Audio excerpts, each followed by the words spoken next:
خيره وشره على صدق عجب. فأخبرني عن الإسلام، عن الإحسان. قال الإحسان أن تعبد الله فإن لم تكن تراه فإنه يراك إلى آخره. ونرجع له شوي بشوي. قبل أن ندخل في مضامين الحديث، محتويات الحديث، هذا الحديث فيه منهج في التعليم، فما ديداكتيك كما يقولوا بالفرنسيس، فما ديداكتيك بيداغوجي. المنهج الأول أنه يتبع منهج التعليم الحواري، فما حوار، أي فما تفاعل، هذاك يسأل الآخر يجيب، وأن هذا الحوار عن طريق السؤال، ونفهم منه أولا أدب الجلوس لطلب العلم، يعني جلس أمامه بأدب إلى آخره. ونفهم منه كذلك كما فهم منه عدد من المسلمين من العلماء أن هذا الحديث نفهم منه جواز التمثيل، تستطيع أن تعمل تمثيلية، لأن الرسول صلى الله عليه وسلم هنا عمل مسرحية، مشهد تمثيلي صغير باش يعلم الصحابة عن طريق التمثيل. ليش؟ مش تفهموا ولا المسألة تمثيلية، تمثيلية. الملاك وقت يجي الأحد يقول ربي فتمثل لها بشرا سويا، تمثل يعني تقمص دورا. شوفوا جبريل هنا تقمص دورين، دور مزدوج، والرسول صلى الله عليه وسلم تقمص دورا واحدا.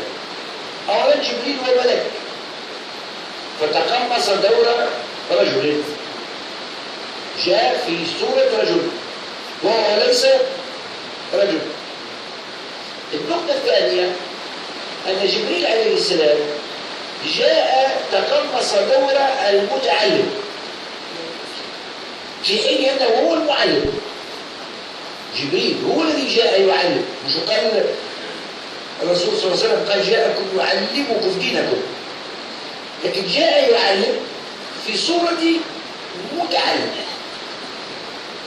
الرسول عليه الصلاة والسلام هو المتعلم الذي يتعلم من جبريل، علمه شديد القرآن، فمثل وتقمص شخصية المعلم. شوف كيفاش كتبوا الأدوار قدام الصحابة باش التمثيلية تشد عليهم فعلا ويفهموا المسألة فهم حقيقي. كما يقولوا المفسرين بتاع الحديث الأطراف للصحابة فاقوا، لكن ما فاقوش. منين الأطراف لا فاقوا؟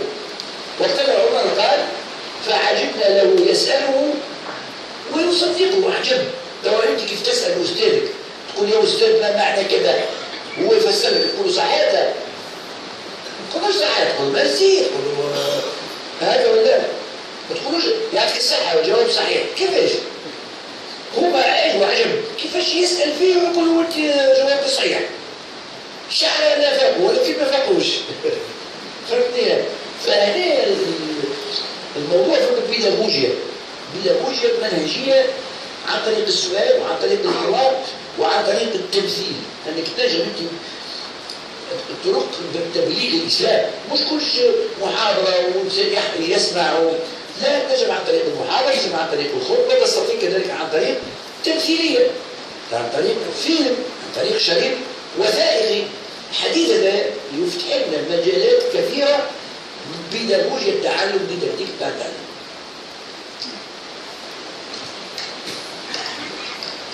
Le hadith du prophète sallallahu alayhi wa sallam, dont il est question, c'est le hadith de Jibril, rapporté par l'imam Muslim entre autres, mais d'après le narrateur, c'est le narrateur Omar ibn Khattab que vous connaissez tous. Donc Omar ibn Khattab raconte cet échange entre le prophète sallallahu alayhi wa sallam et l'archange Gabriel qui vient sous forme humaine.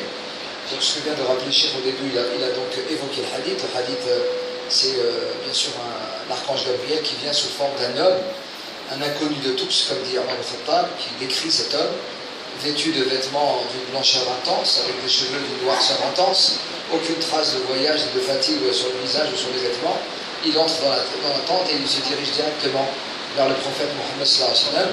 Il s'assoit devant lui avec respect, comme pendant la prière, rapproche ses genoux des genoux du prophète sallallahu alayhi wa sallam, pose ses mains sur ses genoux, c'est la marque de respect, et ensuite commence un échange, un dialogue entre l'archange Gabriel sous forme humaine et le prophète Mohammed sallallahu alayhi wa sallam.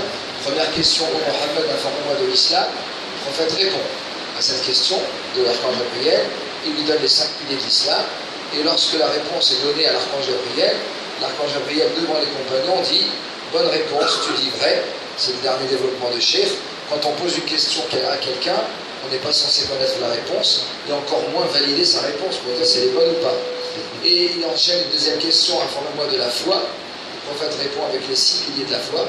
Même chose, il confirme la bonne réponse alors qu'il pose la question. Troisième question sur l'excellence. Qu'est-ce que l'excellence? L'ihsan, la crainte révérentielle suprême. Il décide d'adorer Dieu comme si tu le voyais, car même si tu ne le vois pas, certes il te voit. Et les autres deux questions encore sur la fin du monde et sur les signes de la fin du monde, c'est la fin du hadith. Ensuite cet homme s'en va et le prophète dit à Omar, sais-tu qui est l'homme qui est venu? Omar al-Khattab répond: Allah et son messager sont plus savants. Et le prophète sallallahu alayhi wa sallam répond: c'était l'archange Gabriel qui est venu vous enseigner votre religion. Bien, alors là, les commentaires de Cheikh qui sont sur ce hadith, premièrement, c'est que c'est un hadith magistral, il l'a dit tout à l'heure, c'est un hadith qui reprend les 3 dimensions de l'islam. La foi, n'est-ce pas, l'islam, la foi et l'excellence. Les 3 dimensions de l'islam. Aussi, c'est parce que c'est un hadith dans lequel il y a un dialogue, il est interactif, il est très travaillé pédagogiquement, didactiquement, c'est-à-dire que n'importe qui peut le lire et vivre avec une scène.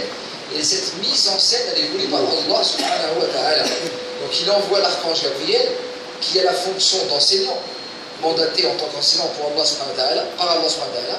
Et le prophète Mohammed sallallahu alayhi wa sallam, c'est celui qui est l'élève, le disciple de l'archange Gabriel. Mais regardez devant les autres compagnons, cette scène magistrale qui était voulue par Dieu, c'est les rôles qui sont inversés. L'archange Gabriel vient poser des questions comme un élève à celui qui est l'élève Mohammed sallallahu alayhi wa sallam, qui donne les réponses comme le professeur. C'est en ça que c'est bien sûr la majesté qui a voulu cette mise en scène. Et donc là, on rappelle que les éléments qui aident à la retenue du hadith, à l'application de ce hadith, c'est que c'est un dialogue très important. Et un hadith où il y a des dialogues, c'est beaucoup plus long, on retient mieux, question-réponse, et aussi qu'il est très bien travaillé, plus que beaucoup d'autres hadiths qui sont des hadiths beaucoup plus ciblés, des cas législatifs. Celui-là, c'est un hadith fondamental, d'où le rapprochement et le choix de ce hadith et son appellation comme la mère des traditions du prophète sallallahu alayhi wa sallam.